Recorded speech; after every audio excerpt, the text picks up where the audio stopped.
Namaste, yogis. Welcome to your yoga practice. Thank you so much for joining me again here on YouTube for some somatic yoga therapy.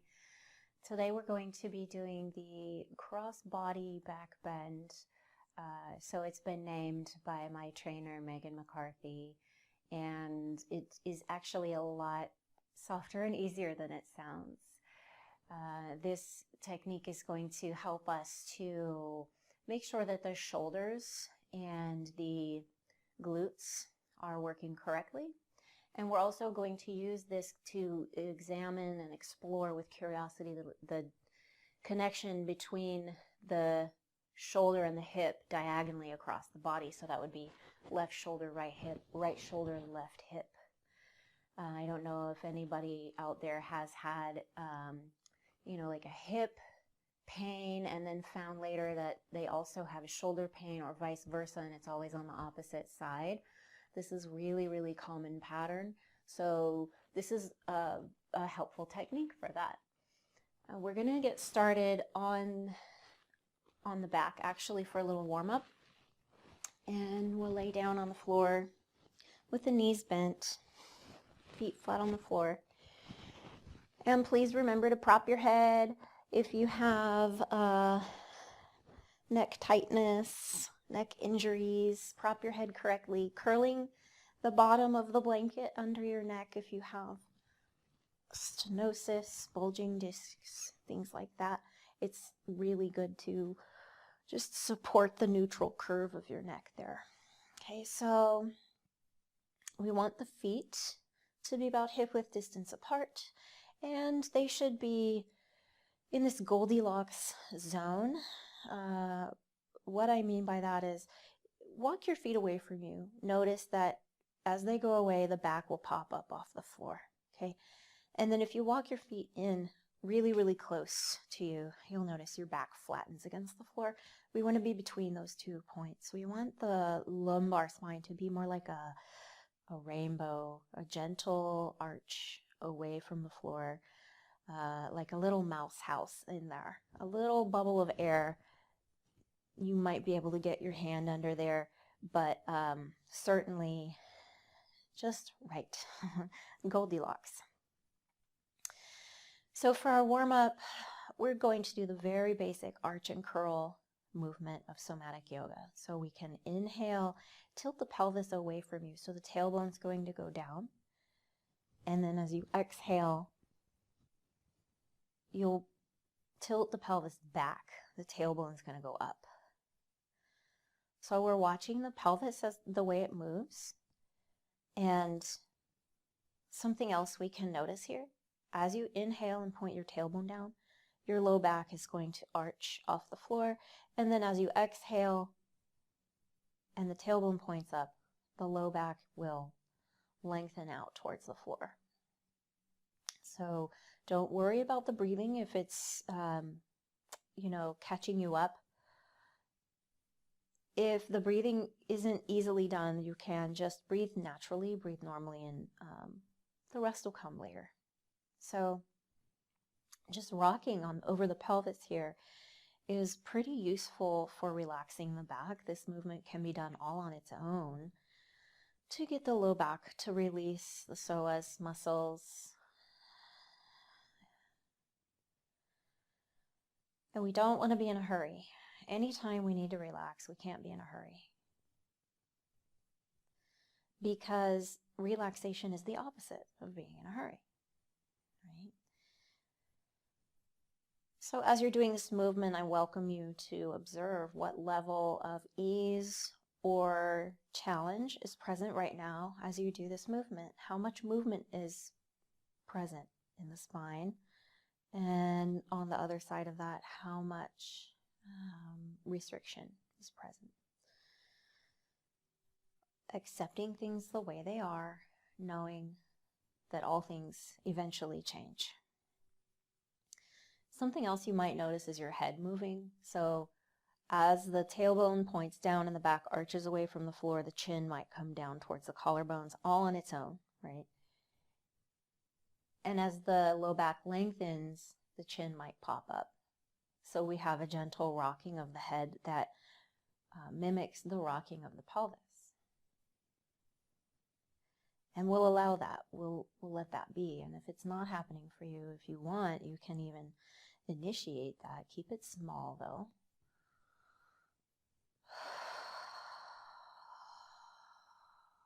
All right. So we'll come back to resting. We're done with that little part of the warm-up.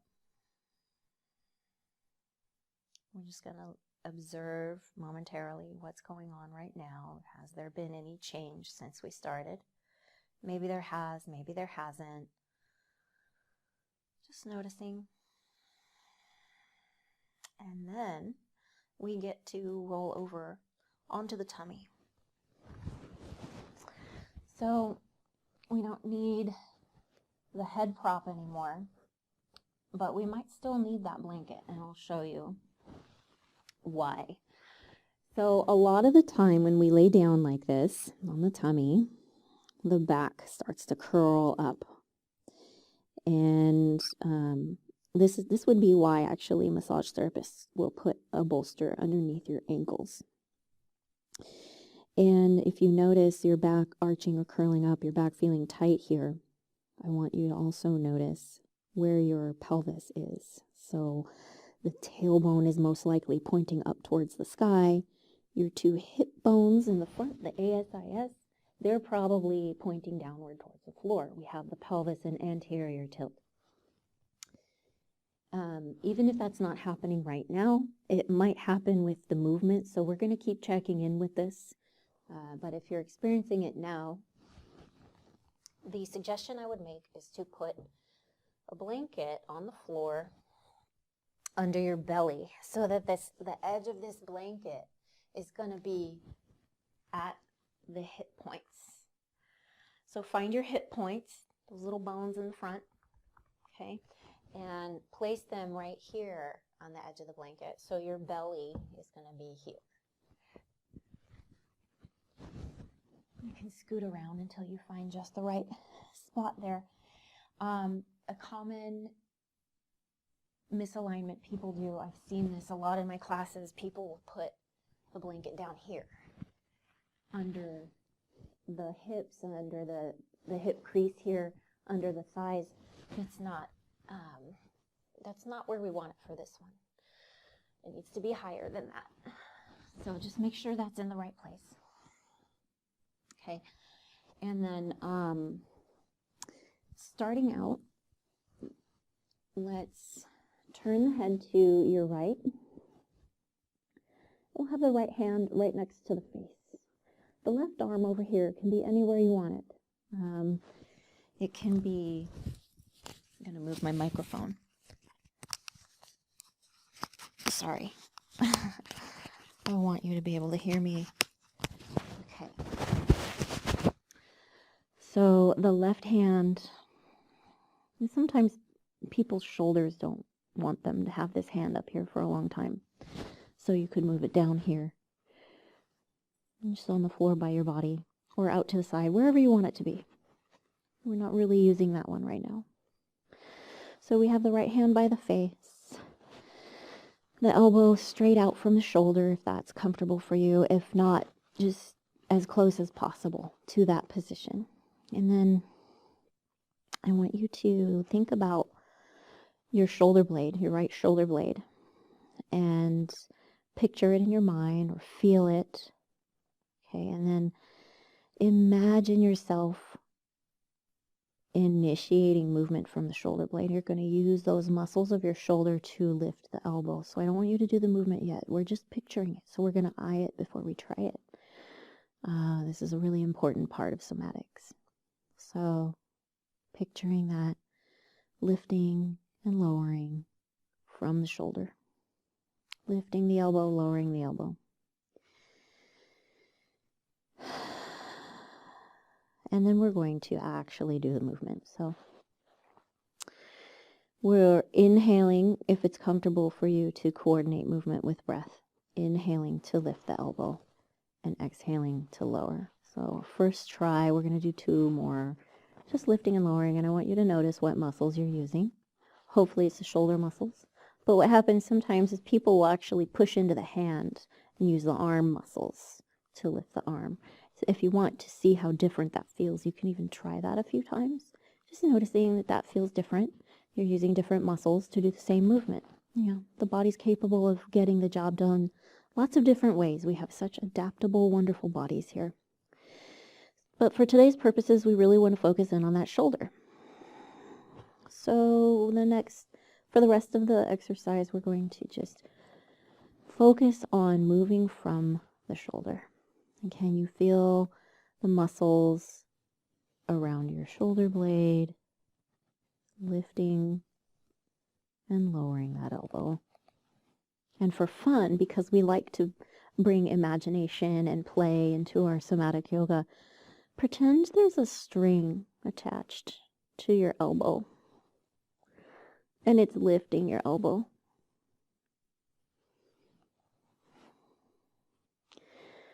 I just want to take a minute to remind you that it's not important how high your elbow goes, right? If your shoulder's got some fascia restrictions, you might only be lifting it about an inch. That's okay. The most important thing is where you're initiating the movement. What muscles are you using? We're trying to get to those shoulder muscles, okay? All right, so we're going to take a break from that.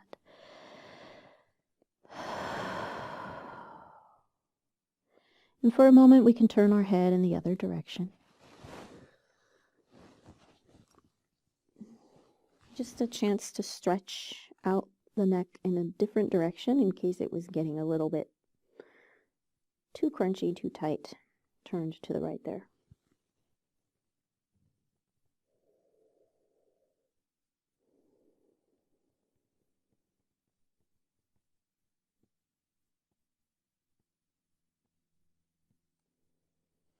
And now moving the head back to the right again.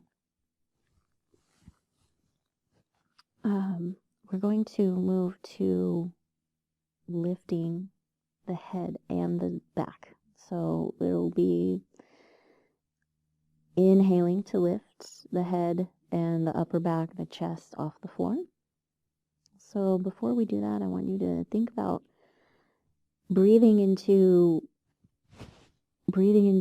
your upper back and imagining that your upper back is floating, lifting you up. And we're going to bring the hand and the arm, the elbow with us. So here we go. Inhaling up and exhaling down. So right away I'm noticing both of my butt cheeks want to do this job for me. And what we're trying to program the body to do is this cross body stabilization that we use when we're walking. So as you lift your right arm and your upper body, try to only use the left glutes to stabilize yourself. Inhaling up and exhaling down. Now, if you don't have a blanket under your hips, this may be the point where you notice your back, your low back starting to crunch up quite a bit as you lift your head and chest. So in that case, you'd want to add the blanket or a towel or a pillow, anything you happen to have on hand will do the trick. To keep the low back long, we want to just use the muscles of the upper back and the glute here, and not the muscles of the low back.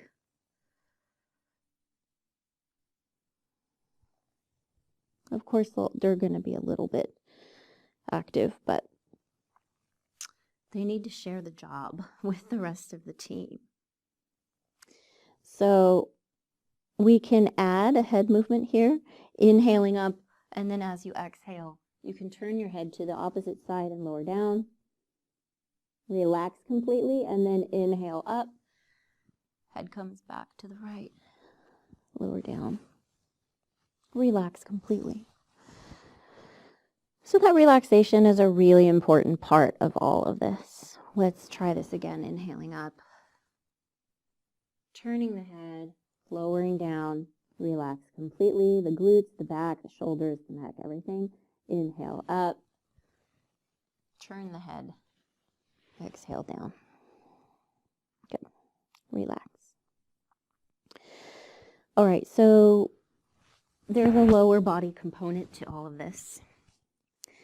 And to get started with the lower body, I'm actually going to change the shape of my blanket. I'm noticing it just feels too big for me.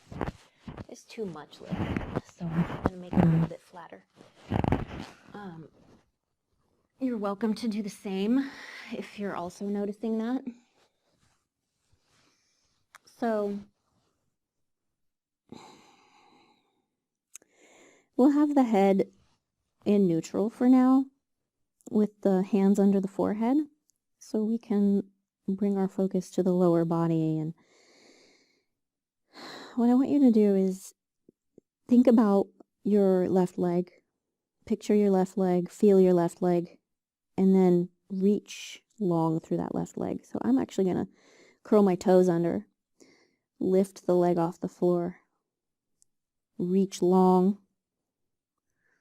through the left leg. So I'm actually lifting my hip, reaching through the hip, lengthening out the entire left side of my body, and then putting the leg back down. This is going to help keep the back long.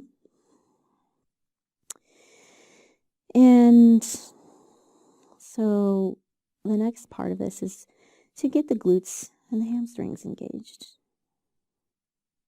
You know, I think I want to do both sides. It just feels really uneven. So go ahead and lift your right leg, lengthen it out, put it back down. Just responding to the body in the moment, what it wants. That right side just felt really short. Okay. So now we're going to lift that right leg, but we're going to try to keep the left leg completely quiet, and we're going to try to keep the pelvis neutral. So that means as we lift the leg, we won't have the tailbone pointing up.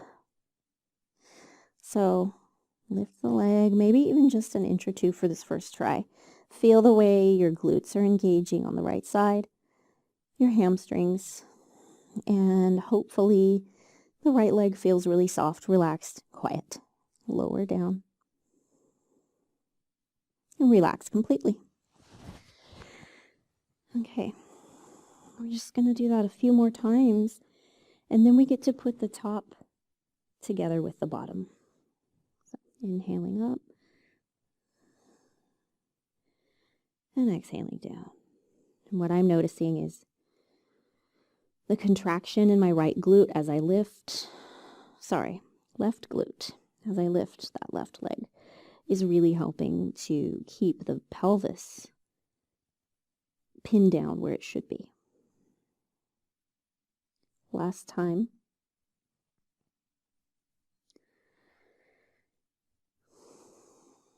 Okay.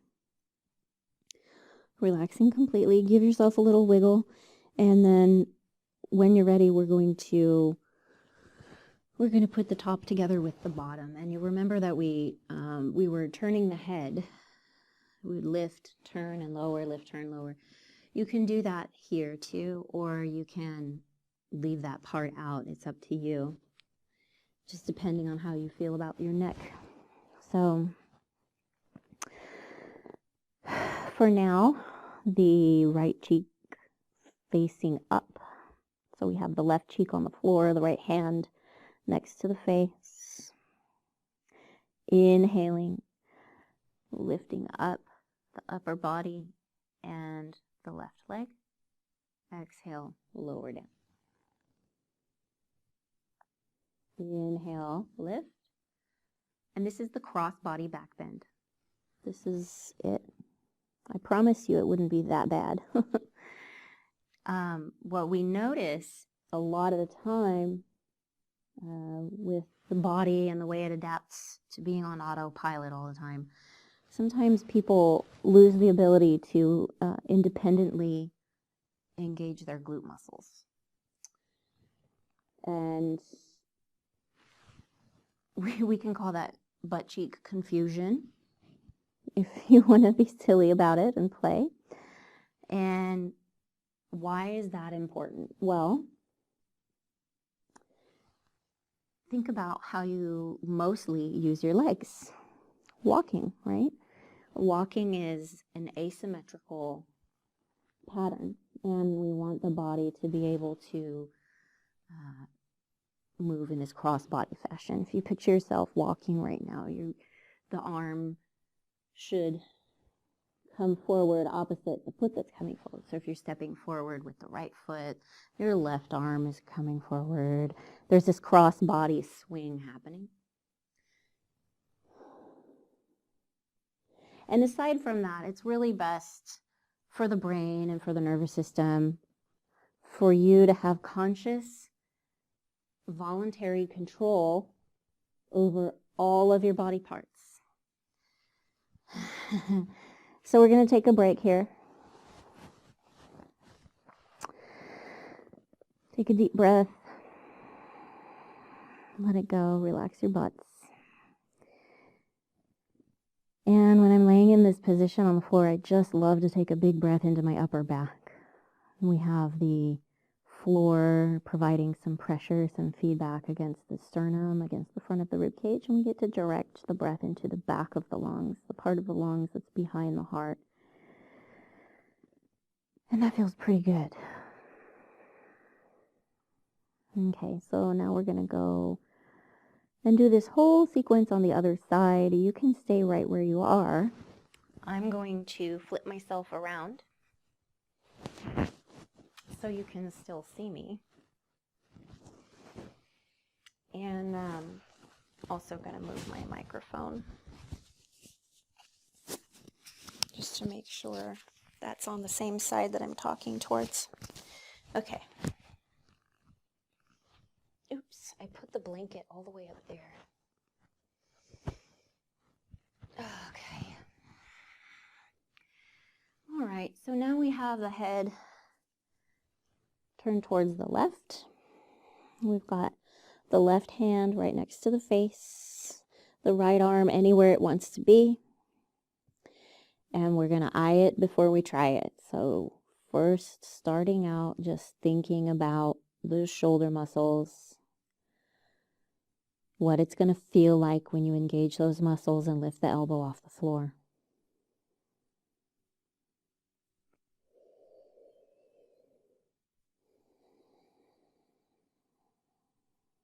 And one more time. And then we're going to start our little shoulder warm up so we can lift the shoulder and lower. Lift and lower. Lift the elbow, sorry. The shoulder comes up a little bit too. And what are you noticing as you do this? Is there some other part of your body that's gripping, trying to do the work for you? I feel my right arm right now really trying to do the work, which is interesting because my left arm didn't do that on the other side. Just noticing all these little patterns and bringing light to something is so powerful. Most of the time, just noticing something creates a potential for change. Okay. All right. So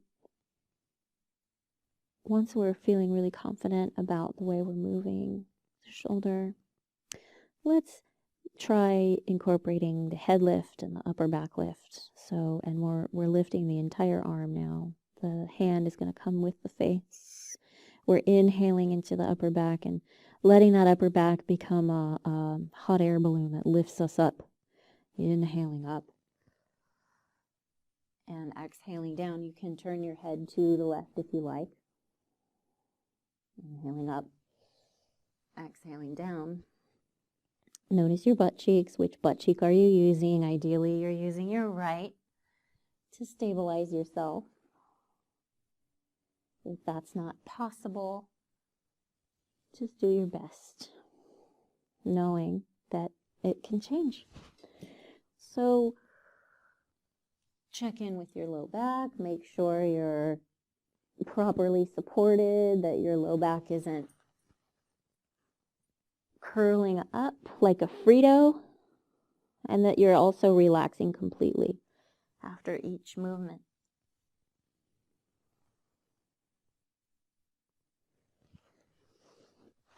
Good. Last round here.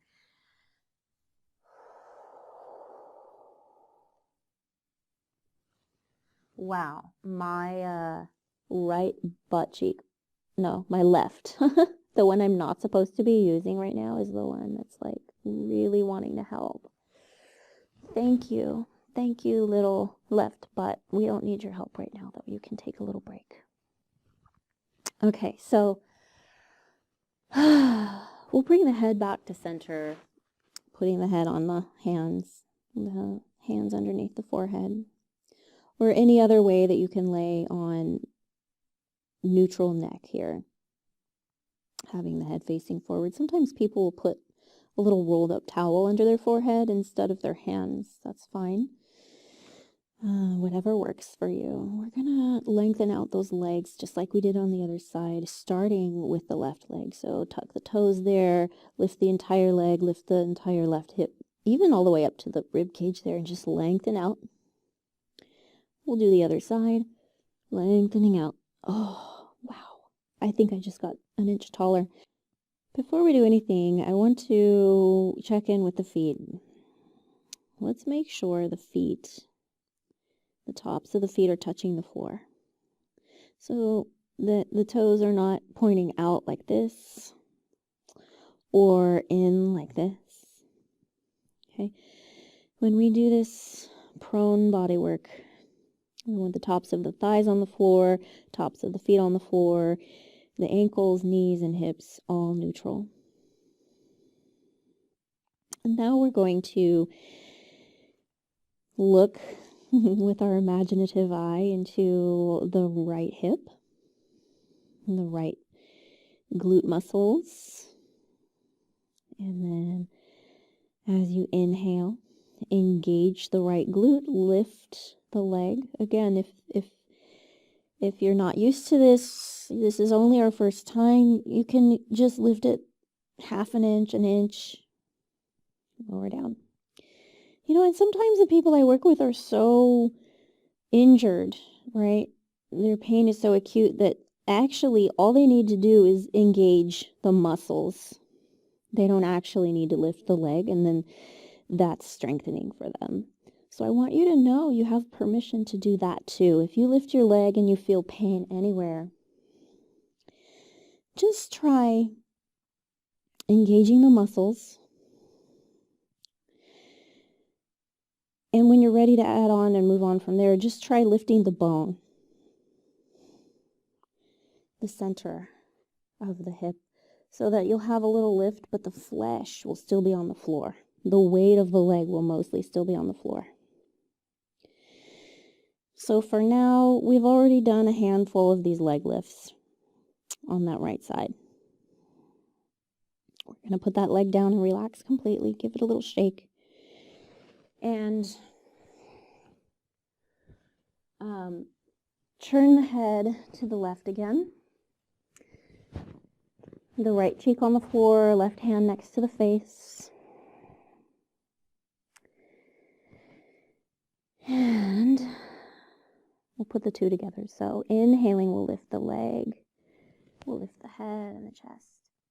And exhaling, we can turn the head as we put everything down or not. Again, that's your choice. It just depends on how your neck is feeling today. Inhaling up, exhaling down. And I'm noticing that if I pull my belly button up as I lift, as I pull my abs in towards the center line, like I'm zipping them up, I feel a lot more stability in my pelvis. So maybe you can try that. See if that makes a difference for you. Always checking in with that left hip, the left glutes, making sure everything is soft and relaxed.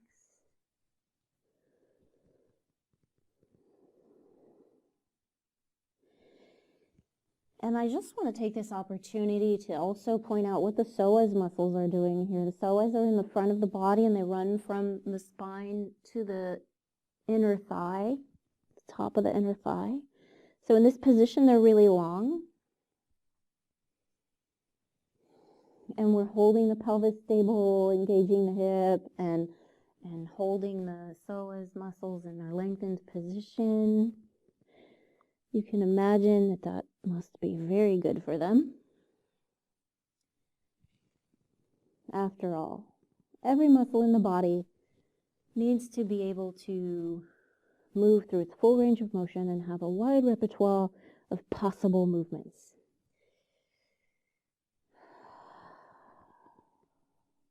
Last one here. And then we're going to completely relax. Let the booty shake a little. Take a few deep breaths into that upper back. If it's comfortable for you to do so, let those breaths go slowly.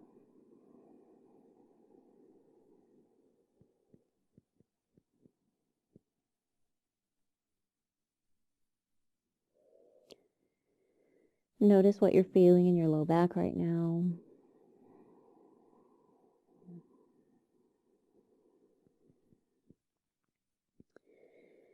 And for a little release, sometimes this routine can, make a little bit of tension in the low back. There's lots of contract and release. So we'll take the knees a little bit wider than they are now.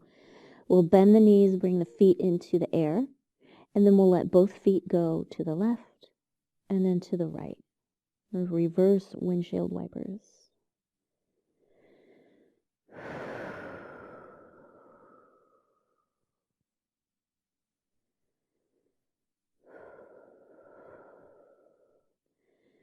Also, if you like, you can make your way up into child's pose. It's always nice to do a symmetrical stretch after doing asymmetrical work. More deep breaths here.